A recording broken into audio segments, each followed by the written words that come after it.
Alors, Monsieur Bélanger, bonjour.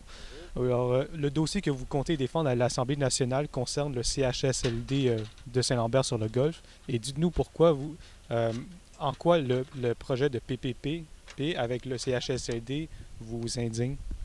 Bien, il y a plusieurs choses, en fait, pourquoi ça nous indigne. Premièrement, parce que le contrat, il est fait sur 25 ans. Ça va coûter 220 millions de dollars aux contribuables québécois. Puis après 25 ans, on ne sera toujours pas propriétaire de la bâtisse. Ça, c'est le problème avec les libéraux. On est toujours des éternels locataires. Nous, on va payer pendant 25 ans. Au bout de 25 ans, si M. Savoie ne veut pas reconduire le contrat, parce qu'il y a une option pour 5 ans, si on peut le reconduire pour 5 ans, mais après 5 ans, au bout de 30 ans, si M. Savoie ne veut pas renouveler un autre contrat, refaire un autre contrat avec l'État québécois, on va être obligé de relocaliser les résidents ici dans un autre CHSLD. On ne sera toujours pas propriétaire de la bâtisse, on va être obligé de payer une autre fois. Donc ça, c'est toujours le problème avec les libéraux. On est toujours les éternels locataires. C'est la même chose avec le plan Nord, si on veut. Il y a des routes, on construit des routes pour que les entrepreneurs aillent chercher nos ressources, on leur donne, puis on ne reçoit même pas de redevance pour le minerai. Donc c'est le symptôme de la gouvernance libérale ici. Et si le PQ est élu, que ferait ce gouvernement avec le CHSLD de Saint-Lambert-sur-le-Golfe? Ben nous, là, on sait. Bon, premièrement, il y a des contrats. On ne peut pas faire n'importe quoi là-dedans parce qu'il pourrait avoir des poursuites judiciaires, quoi que ce soit. Ça pourrait coûter très cher aux contribuables québécois. Ce qu'on va faire, c'est qu'on va surveiller la qualité des soins. Si la qualité des soins n'est pas à notre niveau, n'est pas à un niveau jugé suffisant, ce qu'on va faire, c'est qu'on va demander aux instances publiques d'intervenir et d'assurer eux-mêmes la prestation des soins. C'est ça qu'on va faire.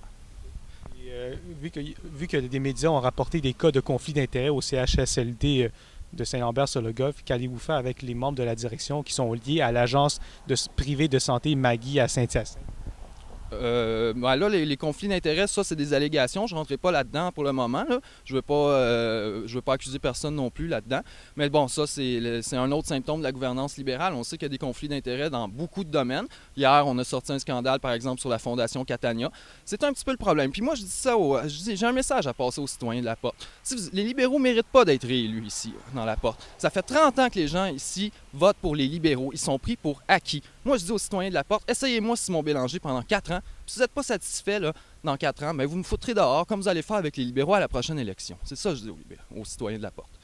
Et quel est le bilan que vous faites du travail de Mme Laporte dans la circonscription de Laporte ou pour la Montérégie en général? Ah ben c'est dur de faire le bilan de Mme Ménard. Elle n'est pas très présente dans le comté, on la voit pas souvent.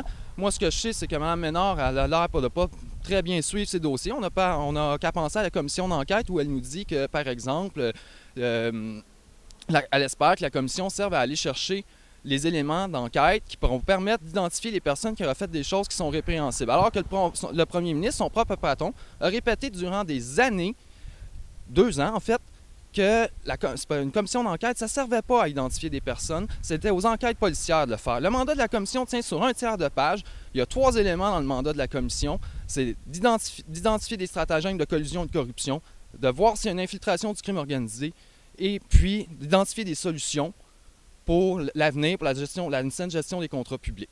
Et Mme Ménard nous dit, elle, que la commission, elle souhaite qu'elle serve à identifier des gens qui auraient fait des choses pas correctes. Il faudrait être cohérent et connaître ses dossiers. Mme Ménard, franchement, je me questionne. Dans la dernière année, les médias ont rapporté des cas où des patients du CHSLD Saint-Lambert-sur-le-Golfe ont manqué de soins, alors que dans le public, ça n'aura pas été le cas. Et vous, que ferez-vous pour remédier à ce problème? Bien, en fait, c'est qu'ici, le CHSLD Saint-Lambert-sur-le-Golfe, c'est simple. C'est un CHSLD privé. Donc, le but de l'entrepreneur qui est propriétaire ici, c'est simple. On ne fait pas des affaires pour rien, pour les beaux yeux des gens. On fait des affaires pour faire de l'argent. Ici, un CHSLD public, quand on donne le budget à un gestionnaire, son but, là, c'est de dépenser l'argent pour assurer la qualité des soins. C'est pas de faire des profits. Ici, c'est de faire des profits. Nous, là, dans le système de santé publique, là, nous, on ne croit pas que des CHSLD privés, c'est la voie à suivre. On est contre les CHSLD privés, puis nous, on veut des CHSLD publics. Ici, on est pris avec, on va faire avec, mais comme je vous dis, on va demander aux instances régionales d'assurer la qualité des soins si jamais, ici, on n'est pas satisfait de la qualité.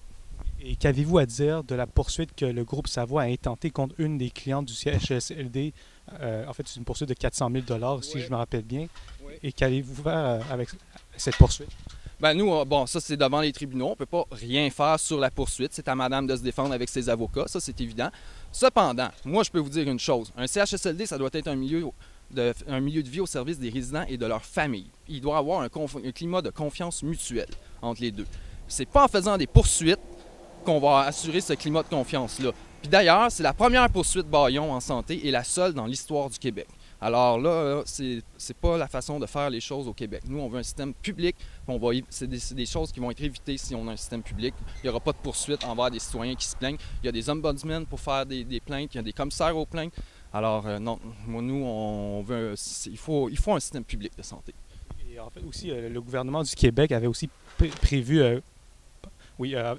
aussi bâtir 4 autres CHSLD en triple P.